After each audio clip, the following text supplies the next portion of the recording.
तो दोस्तों ये वीडियो आपके लिए बहुत अच्छा होने वाला है। आज हम आपको बताएंगे कि मॉडल ऑक्सिलरीज का वर्ब का प्रयोग कैसे करते हैं। तो इस वीडियो को स्किप मत करिएगा, शुरू से आखिर तक देखिएगा ताकि आपको पूरी जानकारी मिल सके और इनका यूज़ आप वेल कमांड के रूप में कर सकें और आपको इनका यूज़ करने में कोई परेशानी ना आए। आपने सबने हेल्पिंग वर्ब का यूज़ इंग्लिश में खूब किया होगा। जैसे हेल्पिंग वर्ब होते हैं उसी तरह से ये मॉडल ऑक्सिलरीज वर्ब होते हैं। ये भी हेल्पिंग वर्ब की तरह ही होते हैं, लेकिन इनका यूज़ हम कुछ हेल्पिंग वर्ब से अलग तरीके से करते हैं। तो इनका यूज़ किस मॉडल का यूज़ किस जगह पर करते हैं ये हमको जानकारी होनी चाहिए। अगर इसकी जानकारी हमको नहीं है तो हम क्या करते हैं कि परीक्षाओं में एग्ज़ाम जो होते हैं, कॉम्पिटिटिव एग्ज़ाम होते हैं, उनमें थोड़ी थोड़ी गलतियाँ करते हैं और गलतियों से क्या होता है कि हमें तो लगता है सही है लेकिन वहाँ पर बहुत बड़ी प्रॉब्लम हो जाती है। तो चलिए आइए बिना देरी किए इस वीडियो को सीखते हैं और देखते हैं कि इसमें कैसे किस मॉडल का प्रयोग करते हैं। सबसे पहले देखिए आपका सिंपल मॉडल है कैन। कैन का मतलब होता है सकना और इसको अगर हम यूज़ करें तो प्रेजेंट में करते हैं, सकता है। इसका प्रयोग हम कहाँ कहाँ करते हैं? कैन का प्रयोग हम करते हैं एबिलिटी या परमिशन के लिए। एबिलिटी का मतलब होता है शक्ति प्रकट करने या सामर्थ्य प्रकट करने के लिए, या किसी को परमिशन देने के लिए, लेने के लिए नहीं देने के लिए, मतलब आज्ञा के रूप में। जैसे फॉर एग्जाम्पल कभी आपसे किसी ने कहा कि आप ये काम तो नहीं कर सकते हैं, लेकिन आपने कहा नहीं मैं नहीं कर सकता हूँ, तो आप अपनी शक्ति को दिखाएंगे ना। जैसे किसी ने आपसे कहा कि ये लड़का ये सवाल नहीं हल कर सकता, लेकिन आपने कहा नहीं मैं कर सकता हूँ, तो आपको उस जगह अपनी एबिलिटी दिखानी है। तो आप क्या कह सकते हैं? आई कैन सॉल्व दिस सम। मैं इस सवाल को हल कर सकता हूँ। तो ये सेंटेंस आपकी एबिलिटी को प्रकट कर रहा है कि आपके अंदर एबिलिटी है कि ये कार्य आप कर सकते हैं। इस तरह से करते हैं। अगर किसी को परमिशन देनी हो तो भी आप कैन का प्रयोग करेंगे।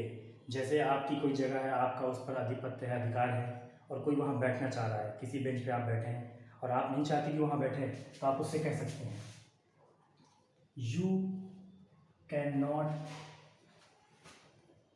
Sit on this bench. तुम इस बेंच पर नहीं बैठ सकते हो, मतलब उसको आपने परमिशन नहीं दी। उसको परमिशन जो थी आपने उसको दे दी कि आप यहाँ नहीं बैठ सकते हो, मतलब उसकी परमिशन जो थी तो रिजेक्ट क्लियरली कर दिया आपने, परमिशन दे करके उसको मना कर दिया। एक होता है परमिशन देना, एक होता है परमिशन लेना। तो आपने उसको परमिशन दी कि नहीं बैठ सकते हो। इसी तरह से आपको कुड का यूज़ करना है। कुड क्या होता है? एक्चुअली में ये कैन का पास्ट टेंस होता है, मतलब इसको कैन की तरह ही लेकिन पास्ट टेंस में यूज़ कर सकते हैं। कभी कभी कुड का यूज़ हम मे की तरह भी करते हैं।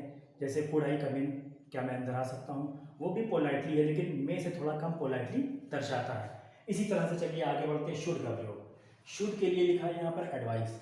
शुड का प्रयोग हम किसी को सलाह देने के लिए करते हैं और कभी कभी सेंटेंस में कर्तव्य के लिए कर सकते हैं। जैसे किसी को सलाह देनी है आपको, वहाँ पर अर्थ निकल रहा है चाहिए, तो आपने उसको advice the you should go home. तुम्हें अब घर जाना चाहिए, मतलब आपने उसको सलाह दी है कि तुम्हें अब घर जाना चाहिए, तो उसकी सलाह होगी उसके लिए। ये आपको ऑर्डिनरी सलाह है। इसी तरह से आप किसी को कोई सलाह दें तो इसमें शुड का यूज़ कर सकते हैं। You should not do this, आपको ऐसा नहीं करना चाहिए। तो इस तरह से आप सलाह के लिए एडवाइस का प्रयोग कर सकते हैं। अब इसके बाद आता है मे का प्रयोग। मे के प्रयोग में यहाँ पे दिया है आपको परमिशन मांगने या पॉसिबिलिटी या विश में, इच्छा प्रकट करने में। पॉसिबिलिटी मतलब संभावना के लिए। जैसे कि आप किसी से परमिशन मांग रहे हैं तो आप मे का यूज़ साधारणता करते हैं। आपने बचपन में जब स्कूल क्लास में आप जाते थे तो हमेशा परमिशन लेते थे। आपको सेंटेंस याद होगी, मे I come in, may I गो। तो इस तरह के सेंटेंस होते हैं। आप किसी से जब भी परमिशन मांगेंगे तो आपको पोलाइटली रिक्वेस्ट करनी है, उसके लिए मे का प्रयोग करते हैं हम। मे आई सी you tomorrow,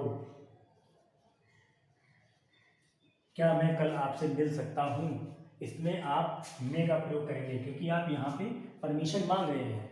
may I come in, may I go there, may I take your pen. इस तरह से परमिशन मांगने के लिए आप मे का प्रयोग करते हैं प्रेजेंट टेंस में। अब इसके बाद आती है पॉसिबिलिटी, संभावना प्रकट करने के लिए।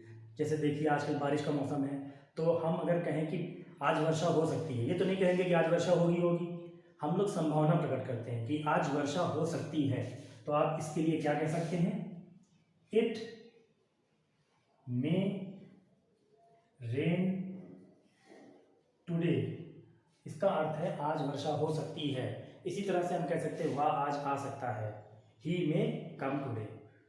इसके बाद इस तरह से विश, इच्छा प्रकट करने के लिए मे का प्रयोग करते हैं। आप लोग कभी कभी कहते होंगे, अपने दोस्तों से बात करते हैं तो उससे कहते हैं कभी कभी ये कि गो टू हेल्प, लेकिन ये तो इम्पेरेटिव सेंटेंस हो गया, ये गलत वर्ड है।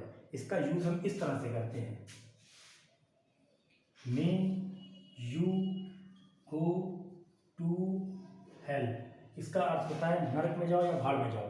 तो ये क्या आप इच्छा प्रकट कर रहे हैं, इसमें इच्छा प्रकट की जाती है। इच्छा में क्या हो सकता है, शुभकामना हो सकता है, बधाई हो सकती है, या फिर आपको इच्छा में श्राद्ध दे सकते हैं, किसी की आपकी इच्छा श्राद्ध देने की हो, और या फिर आप ईश्वर से प्रार्थना कर सकते हैं। इस तरह से भी आप कह सकते हैं अगर आप प्रार्थना करें तो मे गॉड ब्लेस यू, ये भी इच्छा प्रकट हो गई, और ये ऑप्टेटिव सेंटेंस के अंतर्गत आते हैं। इसी तरह अगर आप कोई किसी को आशीर्वाद दे रहे हैं तब भी इस तरह से यूज़ कर सकते हैं मे का, मे यू लिव लॉन्ग। इसको कह सकते हैं हिंदी में दीर्घायु हो, जुग जुग जियो। और इसी तरह अगर कभी भी किसी को परमिशन मांगना देना है तो आप मे का यूज़ कर ही रहे थे कि मे आई कम इन, इस तरह से। अब इसके बाद इसका सेम होता है मे का माइट पास्ट टेंस। जैसे जैसे यहाँ पे है के लिए प्रयोग कर रहे हैं, यहाँ पे हम मे का मतलब होता है आने के लिए, परमिशन लेने के लिए, वैसे ही माइट का प्रयोग हम पास्ट टेंस में करेंगे कि कल वर्षा हो सकती थी, it might rain today, it may rain yesterday. ठीक इस तरह से आप इसका प्रयोग माइट का पास्ट टेंस में लेके कर सकते हैं, सेम उसी तरह से यूज रहेगा। अब लास्ट आता है आपका ऑट। ऑट के साथ में हम हमेशा टू का प्रयोग करते हैं, ऑट के साथ में +2 आता है। और टू का यूज़ हम करते हैं मोरल ऑब्लिगेशन के लिए, मतलब नैतिकता प्रकट करने के लिए। कहीं पर आपका नैतिक कर्तव्य होगा तो वहाँ पे आप ऑट का प्रयोग करेंगे। इसका मतलब भी चाहिए ही होता है। जैसे कभी कभी आप कह सकते हैं